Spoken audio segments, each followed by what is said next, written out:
What happens when oil becomes a weapon and sanctions turn into a blockade? On December 16th, Venezuelan President Nicolás Maduro accused the United States of piracy, warning that Washington is attempting to seize Venezuela's natural resources. His comments came after U.S. President Donald Trump ordered what he described as a total and complete blockade of sanctioned Venezuelan oil tankers.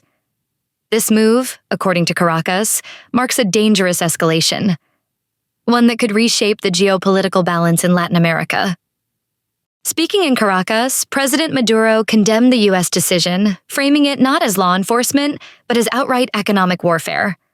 According to Maduro, blocking oil tankers, even those already sanctioned, crosses a red line. Oil remains Venezuela's primary economic lifeline, and restricting its movement further tightens pressure on the government, the economy, and the population. The U.S. maintains that the blockade is part of its sanctions regime, designed to isolate Caracas financially. But Venezuela argues that the policy goes beyond sanctions and enters the realm of maritime aggression. Maduro's use of the word piracy is deliberate. Under international norms, piracy implies illegal seizure of property at sea.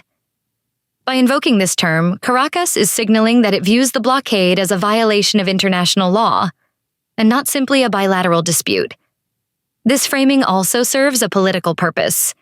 It allows Venezuela to position itself as a victim of imperial overreach, rallying domestic support and seeking sympathy from countries wary of U.S. sanctions power. For Washington, however, the blockade is portrayed as a legitimate tool to pressure a government it accuses of corruption, authoritarianism, and criminal activity. During his speech, Maduro also rejected long-standing U.S. allegations linking his government to drug trafficking. He dismissed the claims as fake news, arguing they are used to justify sanctions, arrests, and international isolation. This narrative, allegations followed by punitive measures, is a familiar pattern in U.S.-Venezuela relations. Whether true or not, these accusations have played a central role in shaping global perceptions of Venezuela and legitimizing aggressive economic measures in the eyes of U.S. allies. In a dramatic call to action, Maduro urged oil workers and labor movements worldwide to organize sustained global protests against the U.S. blockade. This appeal goes beyond Venezuela's borders. It seeks to internationalize the conflict, transforming it from a national crisis into a global labor and sovereignty issue. Whether this call gains traction remains uncertain, but it signals that Caracas is preparing for a long confrontation, not a short diplomatic standoff. Perhaps the most serious warning from Maduro was his reference to foreign intervention. For Venezuela, the memory of past interventions in Latin America is deeply ingrained. Economic pressure, sanctions, and blockades have historically been precursors to deeper involvement. Maduro's message was clear.